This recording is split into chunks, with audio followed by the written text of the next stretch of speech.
Hey, good morning, everybody, and welcome to Invisible Condition. It's not all in your head.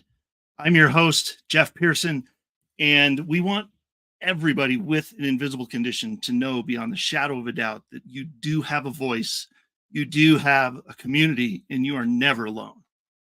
To that end, I'm very excited about introducing you to my guest today. Ann Meyer is no stranger to grief. I'm just going to start there. Losing multiple loved ones in her life led her to experience what I had honestly I'd never really heard of very much, at least in this term, but she called it survivor's guilt. And I'd never really, but that's the nature of the invisible condition. You don't know what you don't know. So this is kind of new, and this is going to be interesting to learn, and I can't wait for her to be with us today. She is the host of an amazingly successful TV show, Own Your Wellness, on this very network, on the Achieve TV network, on E360 TV. Also a health and vitality coach, media mastery coach, president of Achieve TV. I mean, come on. She's awesome. So we're going to have her come on here. And she's a newlywed, by the way. She just got married. She's living in California with her husband, who's really cool. And so here we go. Julianne, welcome to the show. Good morning, Julianne. Hello. Thank you so much for being here. Good morning, Jeb. I'm excited to be here. And with that introduction, wow. Can I carry you around in my pocket whenever I need a boost? Oh, come on, man. It speaks for itself. This is so cool. I'm so excited that you're here because I wouldn't be here if you weren't here. So honestly, so let's just get that right out of the way. But I mentioned you, we're going to talk about something called survivor's guilt today. And I am not, I mean, when we talked about that, I mean, I've known you for a little while, and I'd never even entered my mind that was a thing going on. And so I'm really interested to hear kind of what that's about. So tell us what you mean by that. Sure, Jeff. It goes back to being an invisible thing. People can't see it, and people don't talk about it because they think they're the only one that is experiencing that. And the best way for me to describe what survivor's guilt is to kind of explain a little bit about my story. But in a nutshell, survivor's guilt is when people or someone you love has passed and you live, and you have this guilt that it should have been you, or just this unbelievable guilt, like, why are they not here and you are? And I've lived such a life that now I'm proud of who I am and the choices that I make. But there was quite a big period of time where I wasn't. And there's literally people that have passed away that I thought they were so good. How come they're not here anymore? And it's different than grief. I'll just say that it's very different than just your average grief. It's just one of these things that can really hold you back in life or propel you forward, depending on how you look at it. That's true. So grief is like, for instance, we just went to a funeral of a good friend that we've known forever, like a few weeks ago. That's grief. You go, you grieve the loss. You hang out with loved ones that are still that are grieving as well, and it's kind of that camaraderie. And or you and then there's the different part. Maybe this is more survivor's guilt. I just found out on Sunday that a student at the school that I used to work at for several years, she was going to graduate high school on Sunday, Mhm. and she just passed away. She just passed away. She's 18. Wow. She was homecoming, queen at the dance, a couple of weeks ago. Went in for surgery and just never woke up. Wow. Um, and it was a very, very, and so it just, what do you do with that? And so maybe Exactly. that is more along the lines of survivor's guilt. Why would an 18-year-old be gone? And I've been under the knife more times than I care to admit, and I'm still here. What's about that? Exactly. So, Exactly. And even parents would feel that, especially oh because man, it's like this young person who hasn't even really had a chance to experience life is already gone. And yeah. here I am, and why do I get to experience life and they don't? And with my particular story, I was, I drank like an alcoholic for years, and I really wasn't present for my life. I just was checked Mm, out, and I would use all sorts of ways. Drinking was one of them to not be present in my life, to just sort of not experience the pain and the grief that I was experiencing from losing people. I'm not using that as an excuse, but it was a coping mechanism, and it runs in my family, so I knew better. yeah. But it didn't work out that way for me. But the thing about it is when the best way I could describe it is I was with somebody for over a decade, and he was absolutely one of the most kind people you'll ever meet, give you the shirt off his back. He literally saved me from the gutters. He took care of me for years, and just, I mean, as close to a saint as you can get. And I Yeah. lost my mom when I was 14, and I lost my brother 10 years ago, actually. Wow. We're coming up on his death anniversary really quick. But anyway, he was there for all of that. And well, he wasn't there for all that, but who I was through all of that. He was there when my brother passed.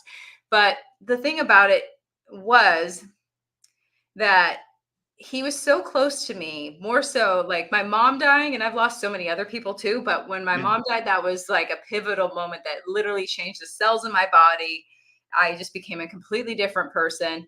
And when he passed away, this particular person I'm talking about now, when he passed away, it was the same idea. And I'd lost my brother already, and I'd already lost multiple friends and relatives and things like that. But I felt so guilty because here he dealt with me through my drinking. He dealt with me, put up with me. He was just this kind person, and he never got to experience so many things he deserved to experience. And here I am. Who am I? Like, I put him through hell. And I'm still here. Yeah. So not only did I grieve him, but I also was like, I've got to make living amends for this person because he doesn't have the opportunity to live, and I'm still here. So Yeah. it's Yeah. it's painful. It's like this whole other level. It's not the same as grieving somebody at all. No, because it's continuous, right? Yeah. There's a Yeah. lot of shame. There's a lot of shame and Mm, a lot of guilt. Tons of guilt behind it. Same idea with this young person that being 18 years old and passing away. Why are they still alive? Why, or like right. even with you, for example, you haven't had as many side effects and things with your invisible condition as some other Yeah. people. So what makes you special, Right. I know. I know. But It's we all, crazy. yeah, it's just this weird, it can be really crippling and paralyzing. And Yeah. coupled with grief, it's an experience that I wouldn't wish on anybody. And a lot of people can't quite place it. And it's kind of like when you experience traumas. I used to work in addiction recovery, and Mm. it was always trauma comparing, and not in like mine's worse than yours. It was, oh, I don't have it as bad as so and so. And Right. it's like, it's still a trauma. you still were kept in a cage and branded as a human being. That still happened to you. That doesn't mean it was worse than the person. I'm not going to get into those stories, and these are true stories. Yeah. But that's the same sort of idea. It's like you're hearing all these things. It's kind of like, why didn't how could this happen to this person? Who am I to not have to deal with that? Well, and every, like you said, everybody's different. Everybody's an individual. Like like for me, with my condition, I've had 7 brain surgeries. There's people that are half my age that are had over 100. You just don't know. Everybody's different. And so comparing my story to her story, I know who this person is that I'm talking about, by the way. She's awesome. I've never met her, but I know who she is. And she's in her like late 20s, I think. And she has had, like, I think it's 108 brain surgeries. Oh, What's wow. that about? Right. So how, right. What do you do with that? How have I made it through 47 years with only 7, and with the life that I have versus what she's had to go through? So it's a thing, but everybody's different. See, so you can't really peg them like that, but I don't know. It is tough though. Yeah. However, feelings, or I should say emotions, don't make sense. They're not logical. No. They just aren't. And it is what it is. And it's kind of like, well, what you kept saying it, and I love it, is what do you do with that? Yeah. What do you do? Especially when there's the guilt that people feel when they survive, or they're the chosen one versus somebody else, for example. Yeah. My goodness, like, how do you move forward? Like, it comes back to like a self-worth sort of a thing. It really puts that in your face, whether or not you love yourself is becomes very apparent. And then to be grateful that it wasn't you too is that's a whole other level of, geez, that's pretty heartless. So yeah, I mean, it's heartless, but but it's almost patronizing to do the other way, to go the other direction, right? To be all down in the dumps about it. It's almost patronizing to the person to do that. So you almost can't win. You really can't. That's the thing about it. You really can't. So how do you move forward?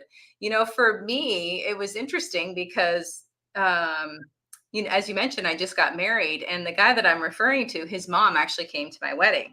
That's how close I still am to his family. And she and I went out for dinner by ourselves one night, and I made some sort of a comment, and I said, I just don't understand, because I felt so guilty. Here I am getting married, and his mom is at my wedding. I mean, talk about bringing everything to the forefront. Right. And then I felt bad, but I had to say it. I said, I just don't understand, because why am I still here and he isn't? I don't, like, he deserves to be here, not me.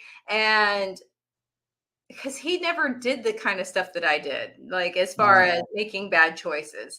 I mean, nobody's perfect, but I made some really bad choices, and I don't understand how he could not be here, and I am. And you know what she said to me? She said,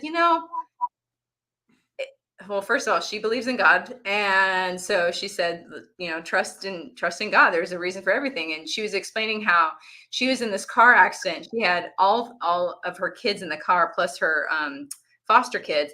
And they all walked away from that accident. And then like a week later, somebody else that was younger, like in her 30s or 20s, just died at the same spot, same kind of accident. And there was same thing, a car full of kids, the whole 9. She's like, why am I still here, but not her? And it was just fascinating to me, because we all go through it at some point, it seems like. But sometimes it's a little more profound than others. A lot of people can just sort of walk past it and be like, okay, and move forward. But when you're sort of stuck in it, it can be debilitating in some respects. You're right. And part of that is, like you alluded to with this other person that you were talking about with the accident that everybody walked away from. It's,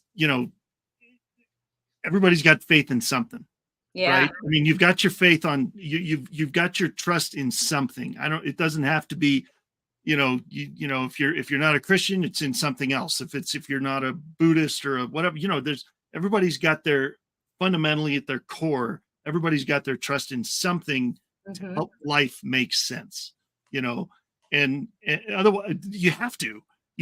I don't know how you would operate otherwise. And so it's just a matter of what that does for you, I guess. I don't know, but yeah, it's crazy. It's so weird when something like that happens two different instances and there's such different outcomes. I don't understand that either. Yeah, it It's, is. It's bizarre. And then it's like, okay, the thing for me too is like, first he passes away. yeah, Then my other boyfriend passes away. He has three little girls. Then my other boyfriend passes away. He has two little boys. It's like I lost my mom when I was 14 years old. And I yeah, just think about these poor kids, and yet I'm still here and their parent isn't. So, and then here's another way that I like to think about it that actually kind of helps a little bit for me is, my brother died. So if I died too, does my dad deserve to have both of his kids die? No. So, right. it's kind of like it kind of helps me realize I'm not the center of the universe. I'm just one tiny little cog. I mean, I like to think I am the center of the universe. It feels like it to me. But but it really helps to remember that there's a bigger picture. Whether I can see it or not, there's a much bigger picture. And Yeah, who am I to say what would have happened in any of their lives had they lived longer? What if something more right. dramatic and scary and hurtful happened with them? I don't know. Yeah, yeah.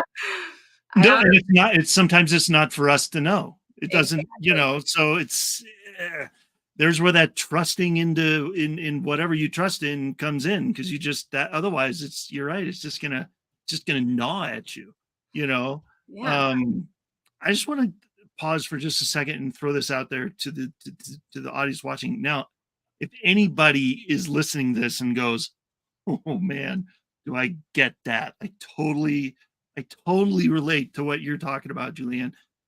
Reach out, like comment on the like this will be you'll if you're seeing this on Facebook or YouTube or wherever you're watching, comment and just reach out and say, hey, Julianne, I got a question, or I want to talk, or maybe you can help me with this, or I don't have questions about that, or um, if you don't mind people reaching out to you. I mean, that it seems like community is good in this situation, so Well, there is um, no community. So, yes, I will be your community. yeah,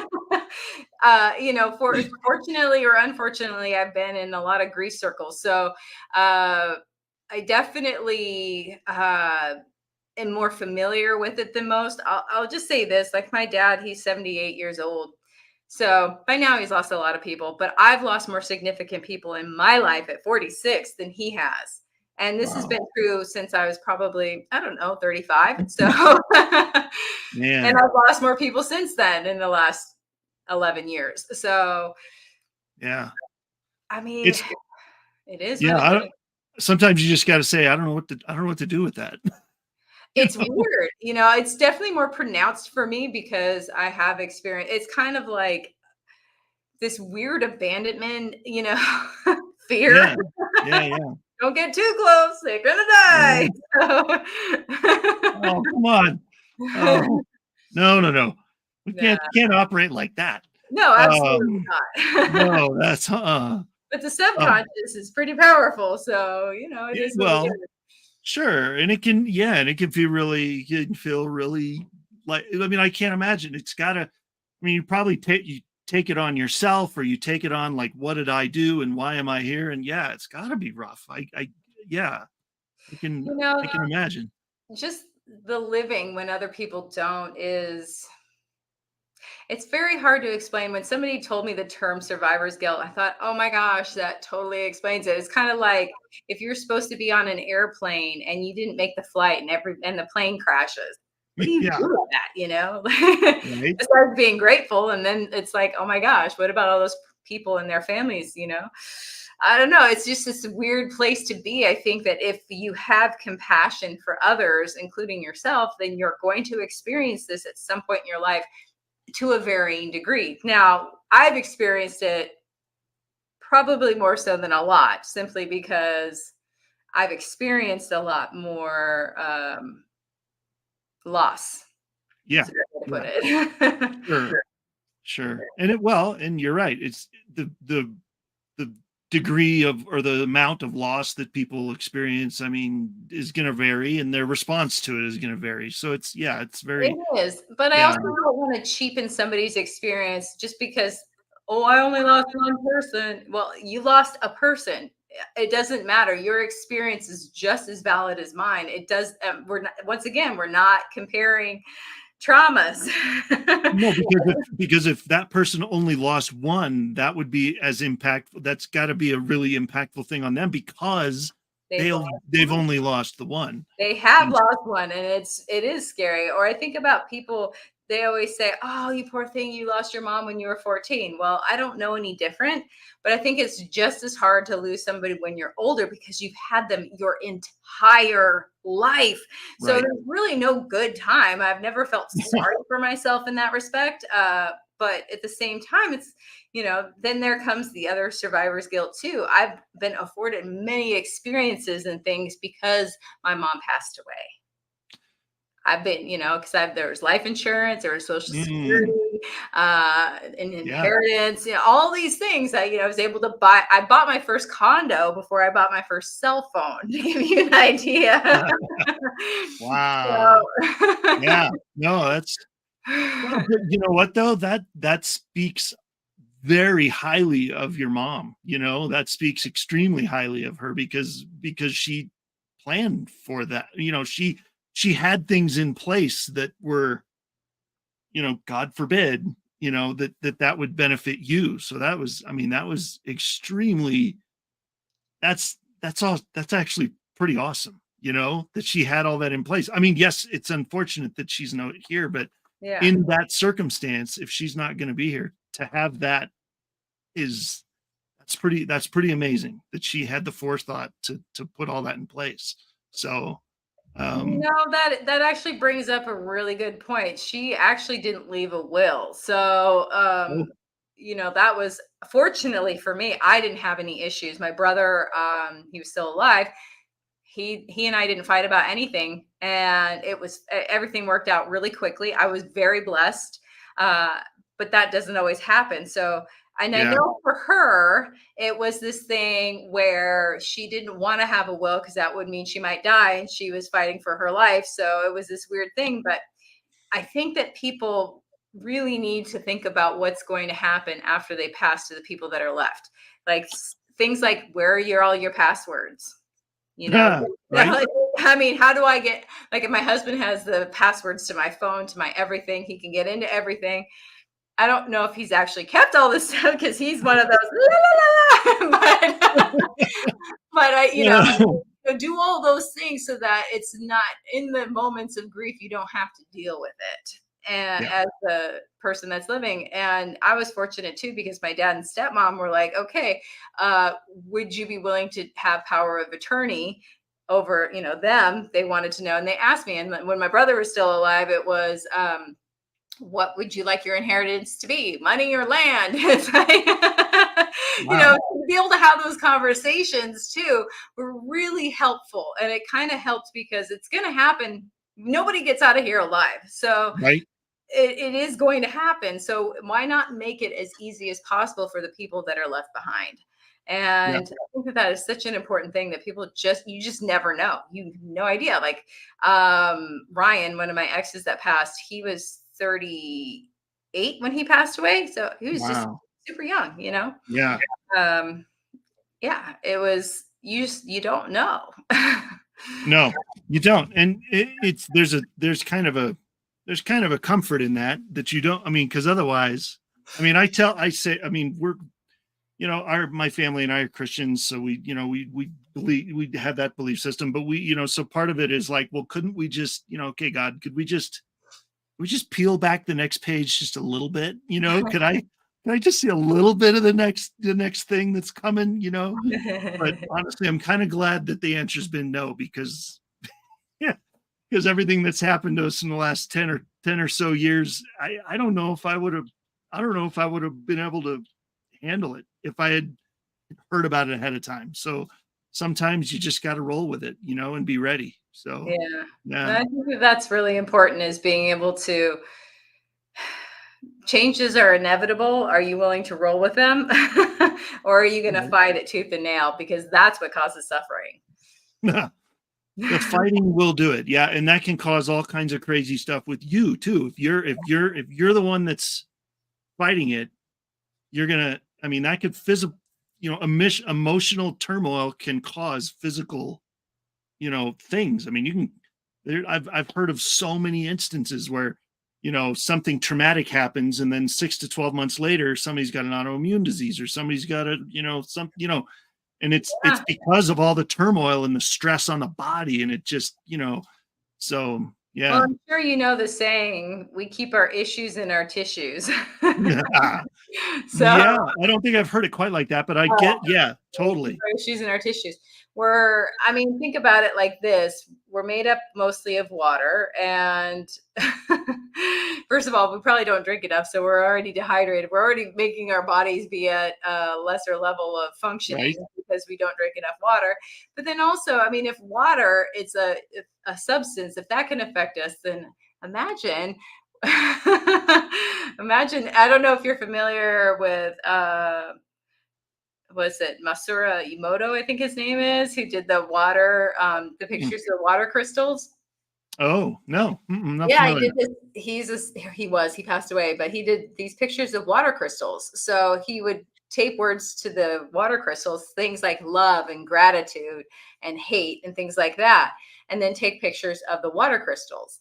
And the Hmm. ones that you have to check it out is really amazing.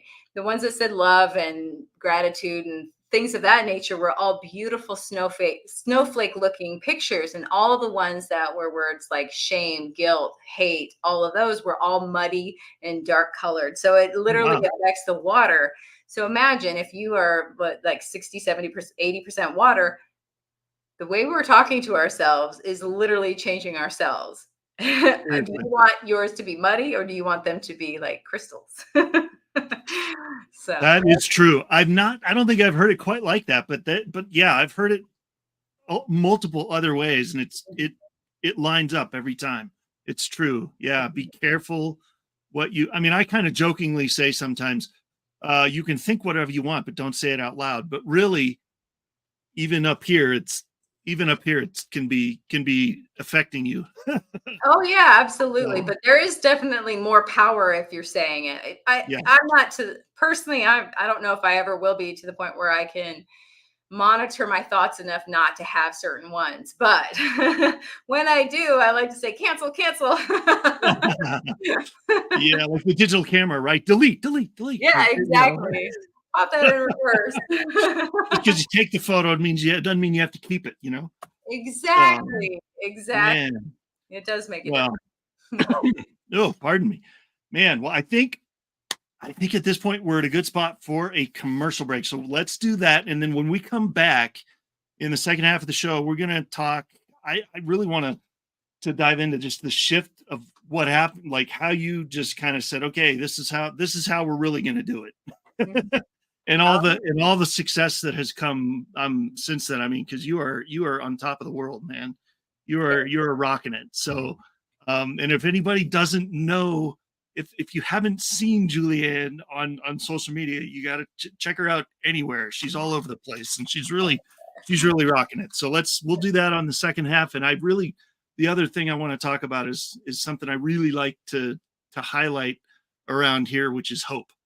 So because honestly, if you don't have hope, you're dead in the water already. I mean, honestly. So we're going to talk about all that after the break.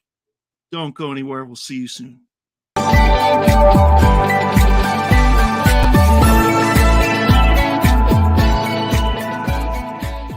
In a world where office workers typically receive 130 daily emails and have an 8-second attention span, CoreCentrica, with her 4 decades of international marketing experience, has partnered with the Learning Code Institute and their 30 years of neuroscientific research. Together, we are crafting unique messaging strategies that resonate, connect, and ultimately convert our target audiences. CoreCentrica, where award-winning creativity and disruptive neuroscience come together. Scan this code now or call and click, and let us show you how Core Centrica's partnership with the Learning Code Institute is influencing how businesses connect with their audience, foster engagement, and achieve conversions. The Club eFit Home Portable Gym System is a groundbreaking new system that can help everyone at any fitness level.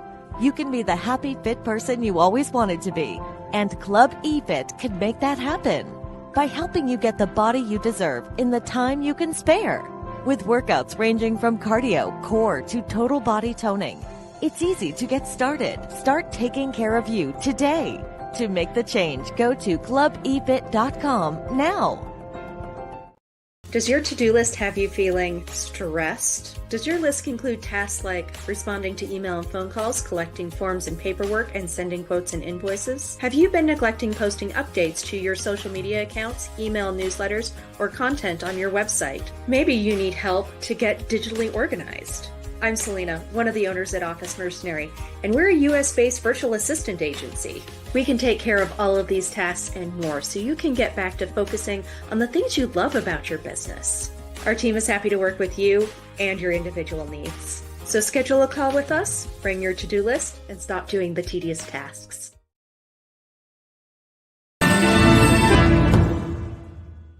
Hey friends, this is Ben Hummel. I'm the host of the Genius Way Show, where you'll learn to access your inner gifts, talents, and callings and how to express them out in the world. Join me here each Sunday at noon Pacific time on the Achieve TV network, right here on E360 TV.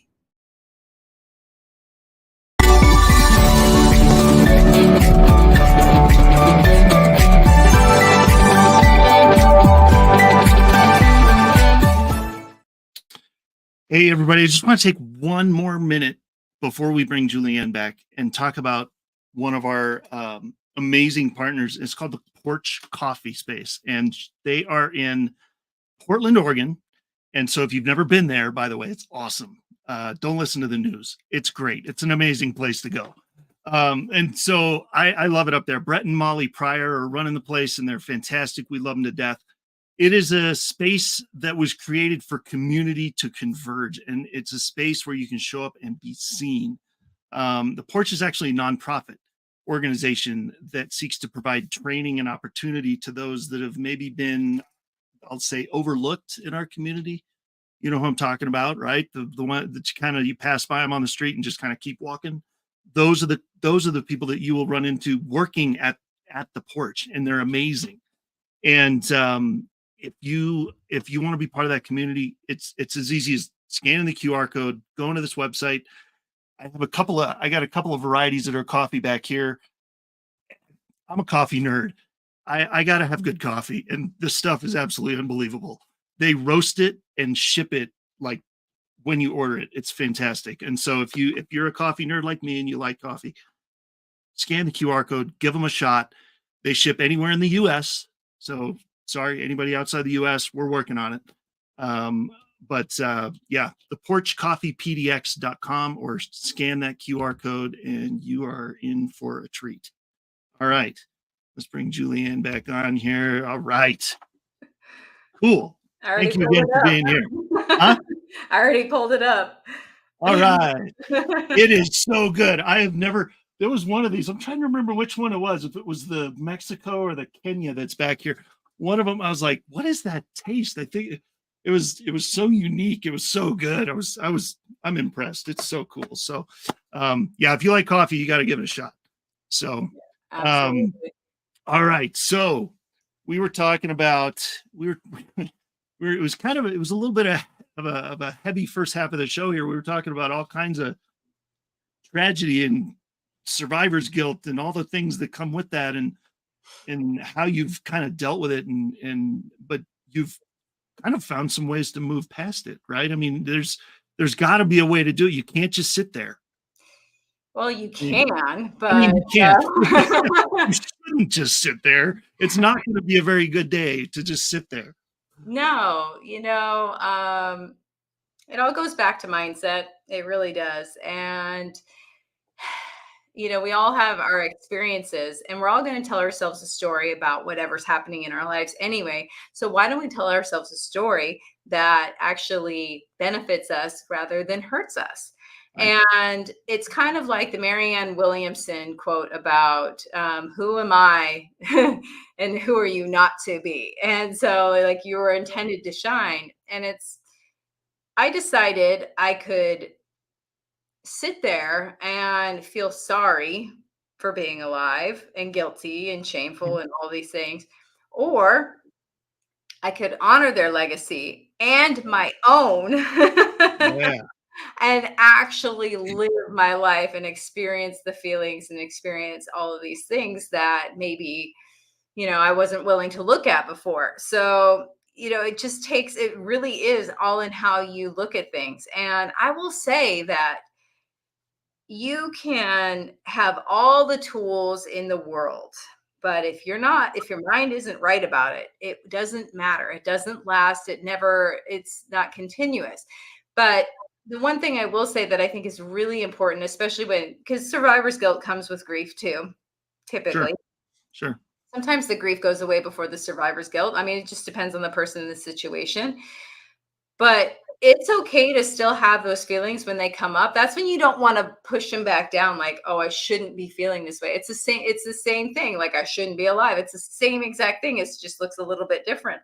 And that will cause disease. That will cause uncomfortability in your body. And sometimes it's okay. Just don't camp there forever. Just feel Right. it, move forward. My husband, he's really great about this. I'll be complaining about something and he'll say, "Hey, babe, do you want me to listen or do you want solution?"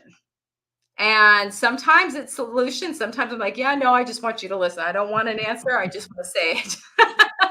And it works great because then I feel relieved. It's out and I can just move forward. And it is what it is because I know I'm not going to stay in these feelings forever because you can get addicted to feeling that way because it Oh yeah. becomes familiar. And we want what's familiar because that's the path of least resistance. Right. So you've got to be willing to kind of swim upstream a little bit so that you can get back into a different mindset to move forward. It really is about that. But, how do you do that? For me, it's, being in the wellness industry and, I'm considered a transformational expert. And so I do know how to get from A to B and actually do it. What are you Yeah. feeding your mind? What are you feeding your soul? It's not just what you're feeding your body. It's like, what else are you putting into this meat suit, into this body? What are you feeding it in every respect? If you're dealing with feelings of sadness and grief, one of the first things a therapist will have you do is go on a news fast. Gee, I wonder why. Weird. Yeah. Words matter. It's Yeah. fear-based society because that's what sells.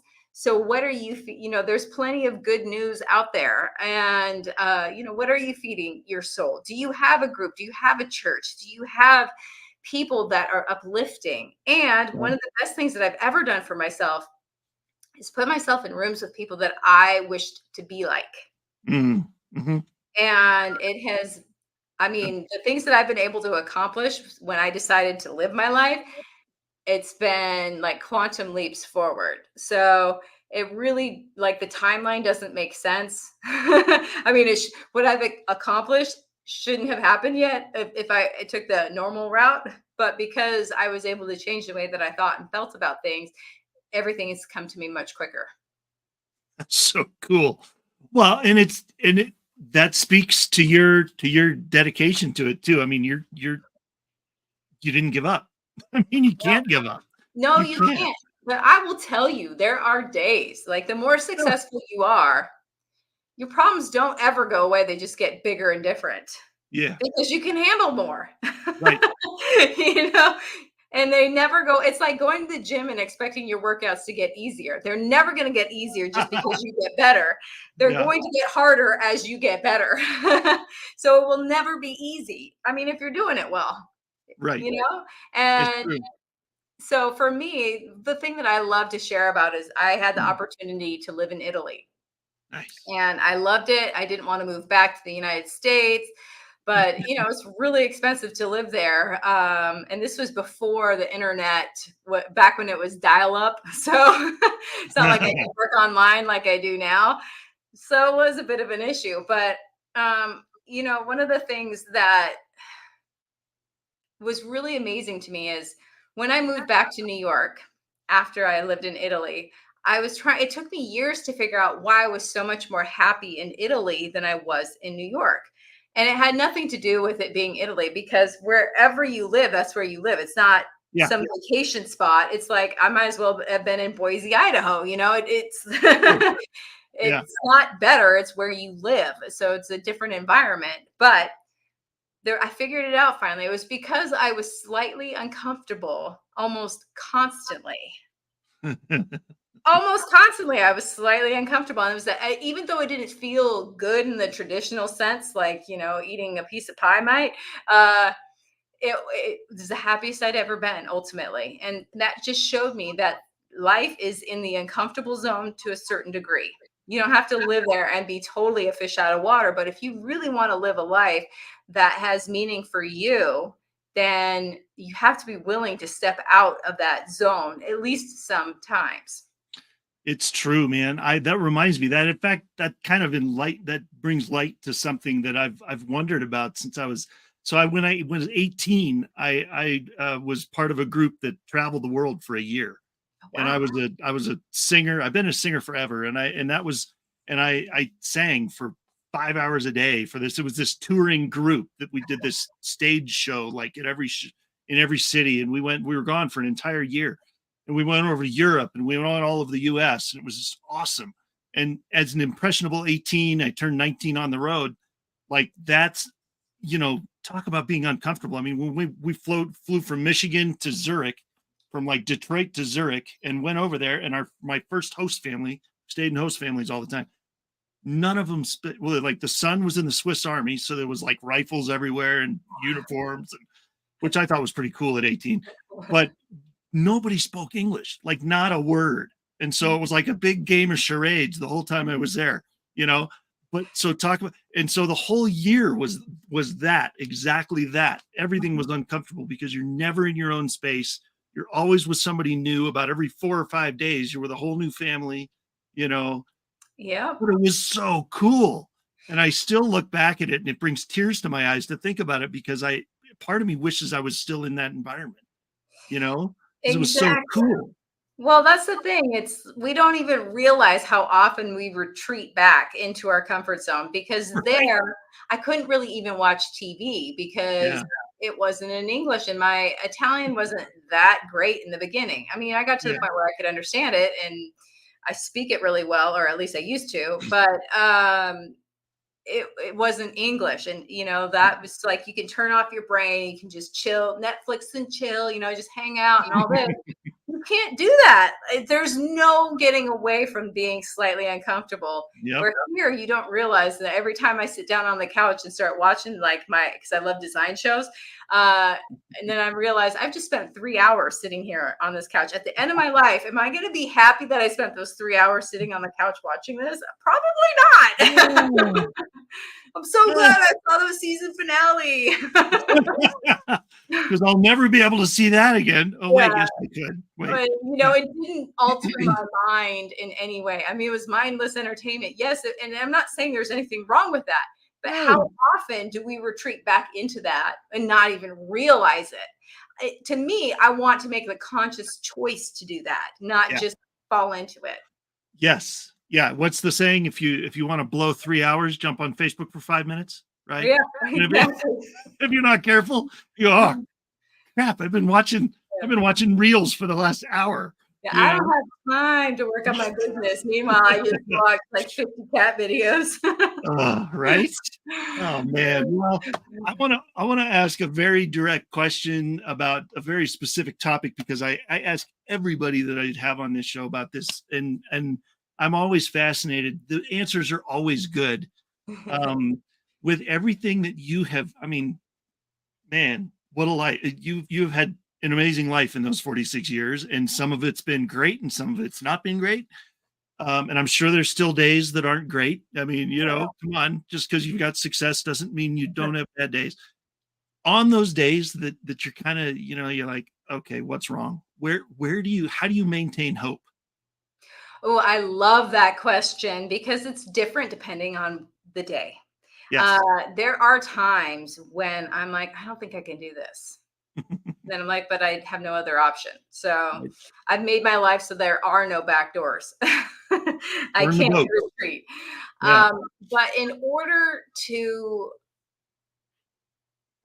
remember hope and remember the love that I am as a human, I like to do a pattern interrupt because obviously I am stuck in some sort of victimhood story, something that I'm telling myself. And I'm not saying that it's not valid because it probably is. Sure. However, is it serving me? No, it's really not. So sometimes I let myself sit in it and I'll say, okay, I have today and tomorrow I'm back to my regular life. And that's enough to walk me through those feelings and I'm good. And that gives me hope because I allow myself to feel what I'm feeling without judgment. However, there are more times often that I'm like, yeah, no, this isn't working for me. I feel kind of icky in here and I don't want to feel icky in here. So I do some different things that will help get my mind back to seeing the positive. Gratitude list is huge. I like to do that every day. It's like priming the pump. There's certain things that I just do every single day. Like I said, the gratitude list, and it's something different every time, 3 different things. And it's something different each time. It's not like, oh, my family or roof over my head. I mean, I'm sure I've said those things in the past, but it might even be something as simple. I get to be on Jeff's show today. So that would be something that I'd be grateful for. But I like to take showers and be in the water because that resets my brain. And I feel hopeful. I don't know what it is, but it always, if I'm sad, scared, anxious, anything, I go take a shower. It works every single time. Every single time. I'm instantly calmer. I don't know what it is, but then it's like inspirational music, inspirational YouTubes, inspirational books, anything that is calling a friend, phone a friend. There you go. That is going to point me away from the problem and towards a solution. I love that. And music, I totally relate to the music thing. Catherine and I were just walking through the supermarket yesterday and we're looking for something for dinner and, because we planned really well and didn't have anything made. So we're like, okay, to the store. And we're listening to the music over the overhead and something, we heard this song and it just brought us back 20 years to something, and music can be so powerful, and so I find myself like there's an app out there that you can it'll capture the sound for the song and it'll put you in a playlist for you. Oh, And cool. I do that all the time. It's called Soundhound. It's really cool. And so I go through that and I'll listen to these songs that I've captured over the last week or two, and it'll bring me right back to what I was doing and who I was with and all. It's like music is so cool. So I love that you said that. So yeah, music. It definitely changed my vibration, my energy level. I mean, think about if you listen, I call it wham, wham, wham music, the kind that makes you want to cry. And sometimes I just need to get into my feelings and just let it out. And then I literally have a list. It's called wham, wham, wham. But, then I've got my gym list or I've got my upbeat, there's like Sunday vibes, I just started, and I can pick whatever. And it literally changes my mood. Like you said, if I just need to remember a time when it was better, sometimes that's all it takes. And certain songs just do that. They just, they get you right in the feels. It's like, okay, I remember good again. And that really helps. And then I think too, like about sickness and illness and things like that. There's people who have literally healed themselves through laughter. And so it does matter. It really can change what's possible. And what I know for a fact that when I am feeling down, I'm not seeing all the options that are available to me. So that would help me, make me feel a little bit hopeless. So in order to be able to see what's right in front of my face, I need to change my mood. And it really just comes back down to that. So music works really well. Yeah, exactly. I love that. Yeah, it's crazy. Or like you say, that hearing those inspiring stories or having, so I'm sure, most of the people you have on your show or all the people you have on your show are probably that way. It's like you get done doing a show and you go, you know?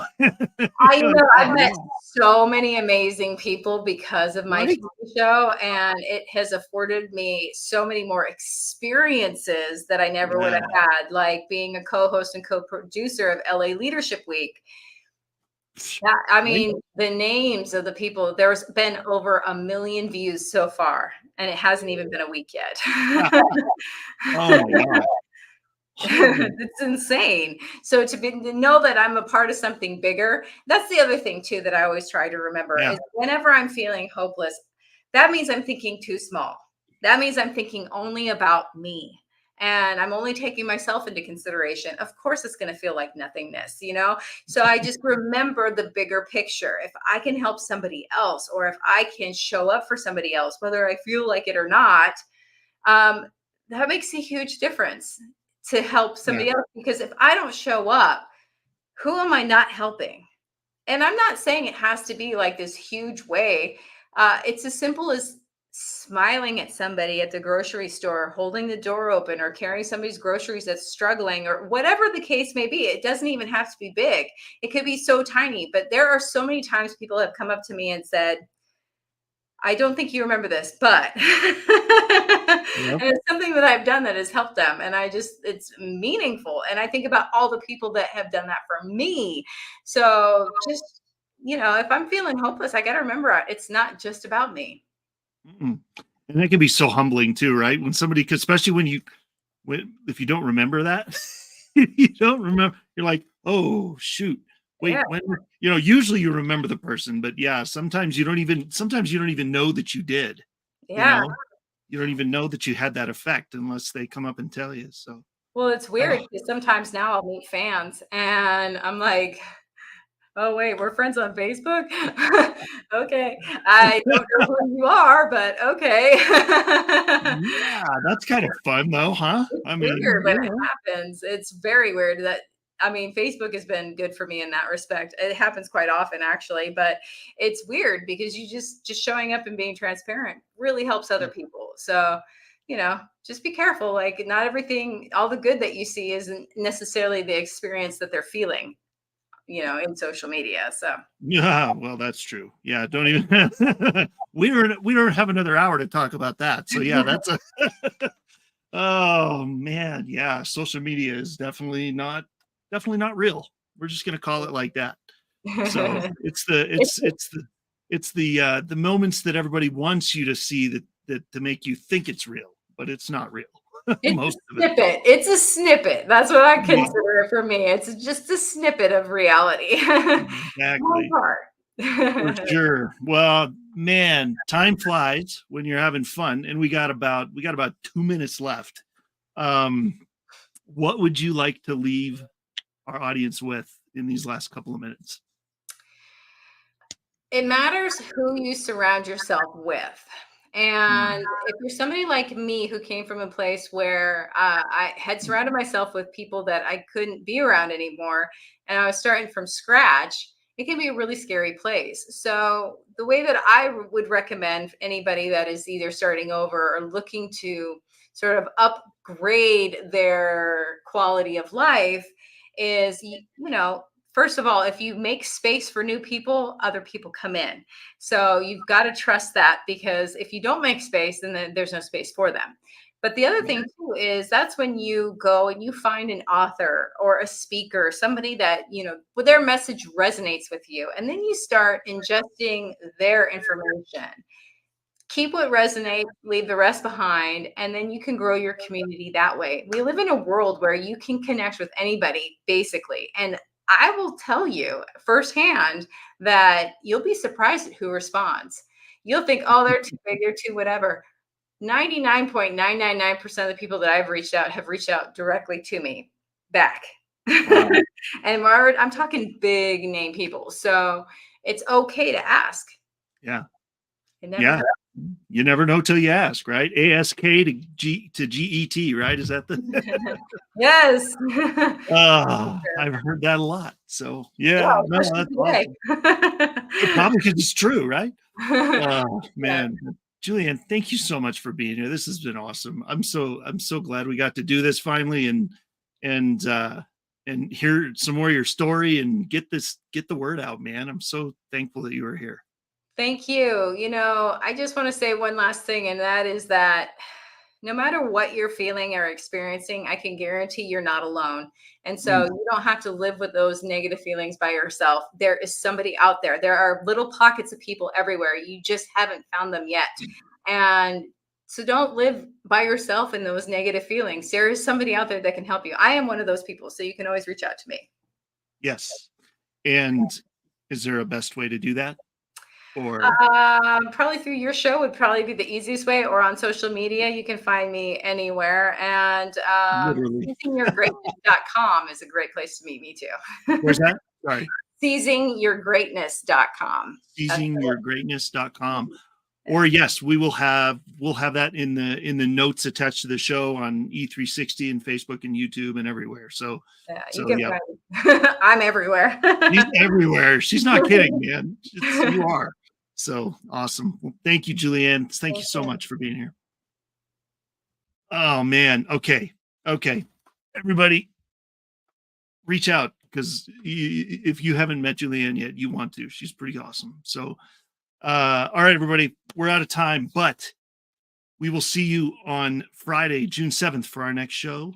And if you have a favorite episode, share it. If this is your new favorite episode, share it. Like, subscribe, YouTube, Facebook, all the things. Looking forward to seeing you again on the next show. Till then, have an amazing day. We'll see you soon.